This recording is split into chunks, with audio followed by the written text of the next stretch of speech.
بسم الله الرحمن الرحيم. السلام عليكم ورحمة الله وبركاته. كلنتي وناكسن مركله كسو دو channelka Aftahan Production waa YouTube aad kala socon karto barnaamijyada aan soo gudbiyo si aad ula jaan qaado barnaamijyadeeda subscribe saaro calaamada kabalka furo barnaamijyada halkan ka baxa kuma sheegi doonaa qodobada aad ku daawan doonto barnaamijka xilligaana waxa kamid ah dhabarjab siyaasadeed oo aad u xooggan ayuu Xasan Sheekh kala kulmay bandhigii shidaalka ee uu doonayay inuu dhoolato siyaasadeed ku sameeyo markabkii tagay Muqdisho ee la yiri shidaal buu qodayaa ayuu Xasan Sheekh wuxuu ugu talagalay message oo ku muujinayo awoodiisa siyaasadeed inuu isla bandhigaasi ku soo bandhigo dekada Muqdisho uu isugu geeyo maamulada taabacsan kadibna halkaasi uu arko wadajir iyagoo u wada socda inay wadajir u gaaraan hadafkooda siyaasadeed iyo waliba arrimaha ilaha dhaqaalaha Soomaaliya ama khayraadka ku jira badda ummadana uu tuso maamuladii dalka iyo sida uu adkaaday su'aasha koowaad imise maamul baa kala soo qayb galay oo Xasan Sheekh soo garab istaagay oo xafladii furitaanka markabka shidaalka qodaya ee Turkiga nooga yimid ka soo qayb galay oo aan dhihi karnaa maamuladii dalka ka jiray madaxweyne Xasan Sheekh wuxuu soo bandhigay maamulaynta leeg barnaamijkan kugu soo gudbi doonaa kuna iftiimi doonaa madaxweyne Xasan Sheekh si weyn ayuu uga niyad jabay isla wixii uu kala kulmay dhoolatuskii koowaad ee uu sameeyay marnaba isma lahayn tan oo kala dhici doonta cali gudlaawo Muqdisho jooga gacanta ma lagu hayaa koonfur galbeed waa la burburiyay haye gacan laguma hayo ka warrama markabkii baaritaanka shidaalka wada wanaagsan hadii la marsiin lahaa dowladuna waa ku faani lahayd annaguna waa ku qanci lahayn arrintana campaign siyaasadeed uma eka lahayn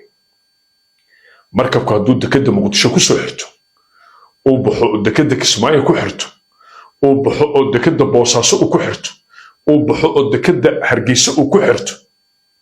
waa markab iyo sharaf iyo khayraad Soomaaliyeed waay laakiin haddii markabka uu dekada Muqdisho ku xirto oo halkaas lagu xafladeeyo uu iska baxo markab iyo khayraad dal u dhaxeeya noqon maayo aad baan u fasiri doonaa u dul istaagi doonaa ummadda Soomaaliyeed aan la wadaagi doonaa madaxweynuhu siyaasi ma aha waana qalbi caruur hadduuba helay fursad markab shidaal u qodaya Soomaaliya oo yimid asagoo madaxweyne ka ah Soomaaliya waxay ahayd xadiifada macaybka iyo siyaasadda inuu meel iska dhigo qodbad Soomaalinimo wanaag iyo sharafi ay ku jirto inuu soo jeedo qodbadiisana uu ka dhigo mid ku taxalluqda uqdad la'aan mid xifaaltan iyo waliba challenge campaign garaysan inuu qodbadiisa ku soo daro ma ahayn siduu qodbada hadalka u dhigay ayaa noo fasiraysa inuusan ahayn siyaasi dhaba oo runtii arrimaha siyaasadda aqoonta ruqsad u leh waana iftiimi doonaa saaxiibayaalow markabkii shidaalka qodaya markuu Muqdisho yimid waxaa codsi inuu ka soo qayb galo soo gudbiyey madaxweynaha waqooyi bari maamulkii Xasan Sheekh uu laascaanood ka dhisay Cabduqaadir Fadhiye codsi ka soo qayb gal uu soo gudbiyey waana looga jawaab waayay waa maamulka kaliya Xasan Sheekh hadduu maanta baxo uu tilaabsado hore ka taageeray Xasan Sheekh tilaabsaday Xasan Sheekh midig maray Xasan Sheekh bidixda maray Xasan Sheekh hore u socday Xasan Sheekh dabaal degay Xasan Sheekh saddex beeba soo gatay Fadhiye waxaan ahayn xataa ma sheego waa ka daran yahay qorqor iyo cali gudlaaw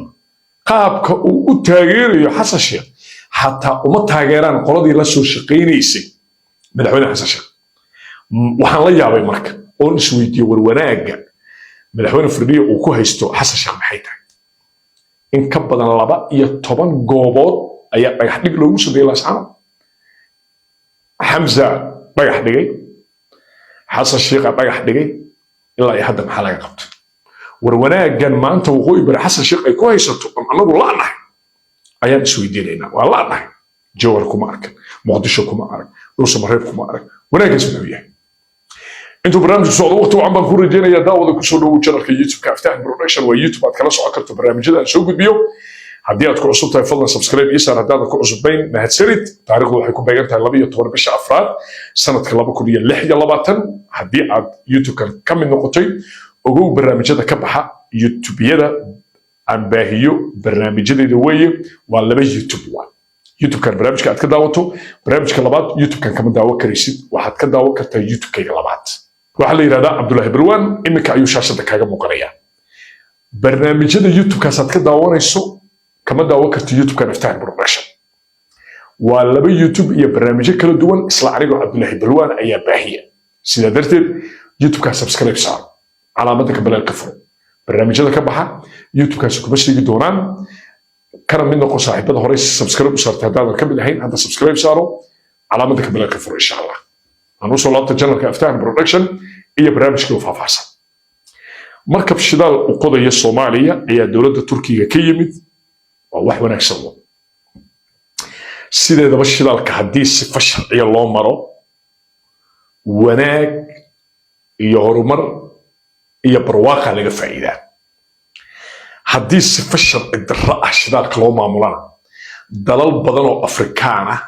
ayaa ka dhaxlay dagaal sukeeye jabhad iyo waliba abaara baxsan dhulkoodii baa nabaad guuray ayagii baa isdilay waxay ku timid shidaalka oo aan loo marin nidaam waafaqsan sharci iyo wada ogol waa gartay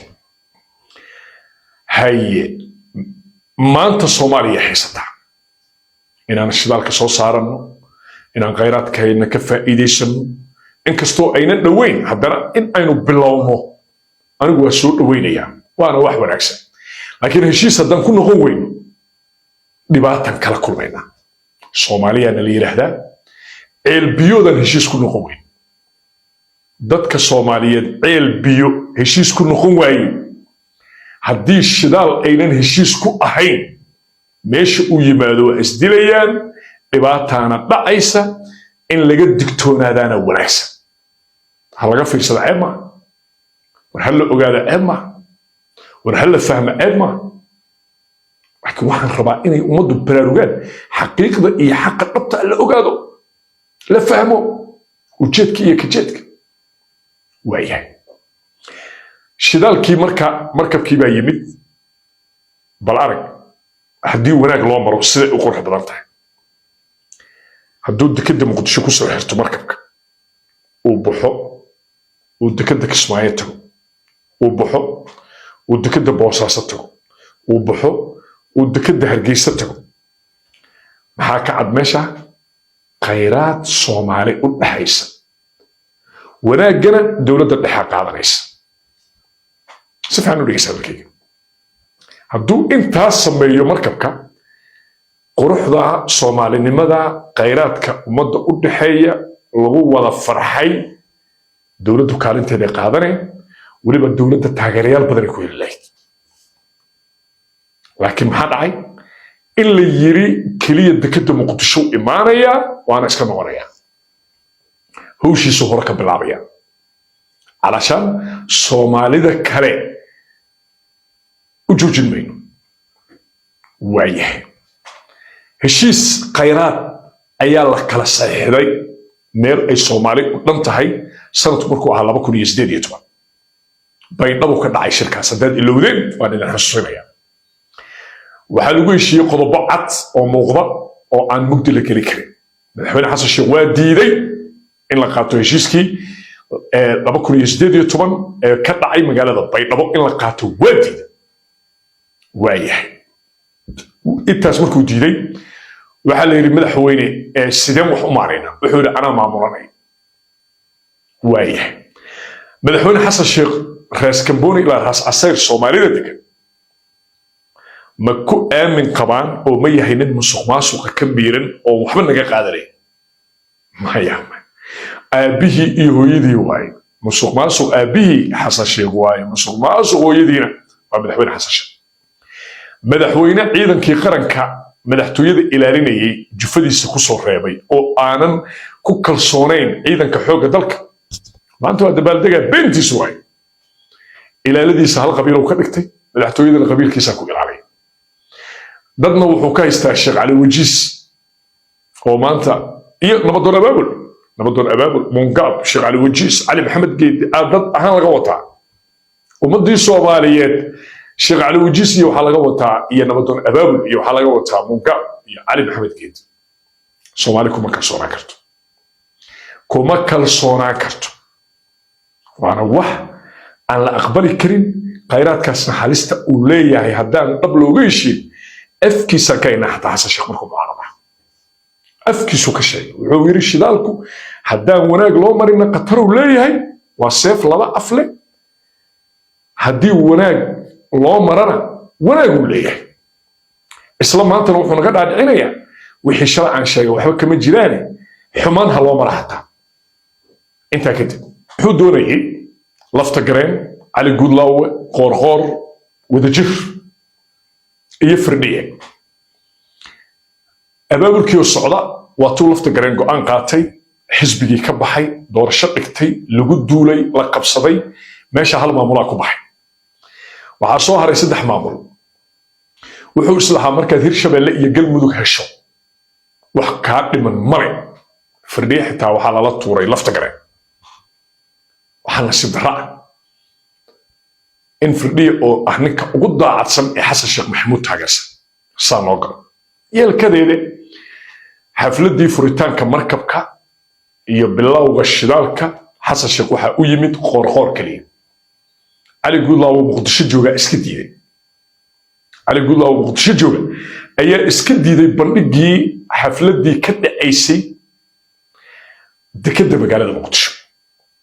inta kadib maxaa dhacay qoorqoor kaliya meesha soo istaagay maamul goboleedyadii kala gacan lagu baxay annaga haddaan nahay maamulka Galmudug waxaan taageersanahay madaxweyne Xasan Sheekh Maxamuud iyo sida wax u dhacayo tuuganimadiisa ku haysanaa madaxweynaha shidaalka uu boobi doono Galmudug waa ku jirta cib iyo lama arag horta ogaada Xasan Sheekh inuu jabay waxaad ka garan kartaan cid u timaada oo soo garab istaagta xafladiisii unsigiisii dekada Muqdisho ka dheexan kartaa horta dad waxa laga hayaa qoorqoor ummad dhan qoorqoor laga hayaa Ali Gudlaawe gacan lagu hayo firdhiyana awalba bidixu ku waday meesha markay marayso khudbadiisa loo wixtay maalin farxadeed oo guula ayaa la joogaa markaba taagan khayraadkii dalka la rabaa in la soo bixiyo khudbadiisa maxay ku saabsanay maxaa wanaaga u diiday madaxweyne Xasan Sheekh wuxuu bilaabay inuu mucaaradka ka aragti duwan oo meesha ku caayo wuxuu bilaabay inuu dad alle iyo dadkii uu isleeyahay fikirkaaga ma wataan inuu meesha ku caayo wuxuu meeshii ka dhigay dhiiqo inna lillahi wa inna ilaihi raaji'uun madaxweynihii la rabay inuu ummadda Soomaaliyeedna si wanaaga ula hadlo oo maalinta siyaasadda dhan iska dhigo khayraadka badda horumar ayaaba lagu jiraaye maxaa siyaasad iyo mucaaradka dadkaygo iska ilaaliya dadka musuqmaasuqa badan dadkaygo iska ilaaliya war meesha waxa laga hadlayo waa shidaal war waxa la suuq geynayo waa khayraad intuu dhihi lahaa dunida waxaan tusaynaa barwaaqada dhulkeenna badeenna macdinta taalla barwaaqada dhulkeenna barwaaqada badeenna inuu madaxweynihii u bandhigay ahayd shirkadaha caalamiga ah dalalku ay turjuntaan waliba wanaag uu ku bilaabo wanaagna uu ku dhameeyo wixii siyaasadda uu guriga uga soo tago markabkii wuxuu la soo dul istaagay aflagaad weerar iyo waliba in uu u jawaabo mucaaradka aragti duwan war haddaan aniga markabkii shidaalka noo qodayo dushiisa aad aniga iga soo weerartay sideen kugu kalsoonaan karaa oo shidaalna aan kaga sugi karaa horta ceeb iyo fashil intaasaa ugu filan inuu jabayna wixii ka dhacay dekada Muqdisho ka dheexan kartaan dad ma hayo xisbigiisii dhaawaca gaarad u jeedin siyaasiyiintii waa ka carareen war odaga waa fashilaya fashilkii ugu xumaa ayuu dhexda uga jiraa waqooyi bari waa maamul aad u jecelahay waa maamul aad u taageeray waana maamul aan taageeri doono waana dad aan garab taaganahay garab istaagi doono mar kastana aan u heliyo una heli doono laakiin maamulka firdhiye waxaan kala yaabay madaxweyne Xasan Sheekh ammaanta iyo bogaadintay u hayaan waa yaabaysaa sida uu u jecel yahay xataa qorqor iyo cali gudaha uga jecla madaxweyne xasan sheekh hadduu xasan sheekh maanta dhaqaaqo waxay leeyihin xasan sheekh midugtuu u dhaqaaqay bidixduu u dhaqaaqay baydhabo weerar waa taageersannahay dastuuru saa sameeye waa taageersannahay waxaan garan waayey faa'iidada ugu jirta waxaan isiri mashaariicdii uu ra-iisul wasaare xamsan dhagax dhigay ma la dhisay maya lama dhisay ballanqaadkii xasan sheekhna maya waxba lagama qaban mushaaraadkii uu ballan qaaday waxba laga soo diray maxay tahay sababta loogu dhimanayo wanaagga ay hawiye iyo digli milifle iyo daaroodka kale xasan sheekh ay ka waayeen oo firdhiga uu ka hela maxay tahay hal xabba kama helin ilaa iyo haddana waa su'aalaha tahay ahlan wasahlan muraxab bal wixii kusoo kordhaa guud ahaanba xaaladda siyaasadeed dalka isha ku hay youtube-kan aftahan production haddaad iga weydana booqo youtube-kayga labaad ee cabdullaahi balwaan intaanu barnaamijka mid labada ku kulmi doonno nabadgelyo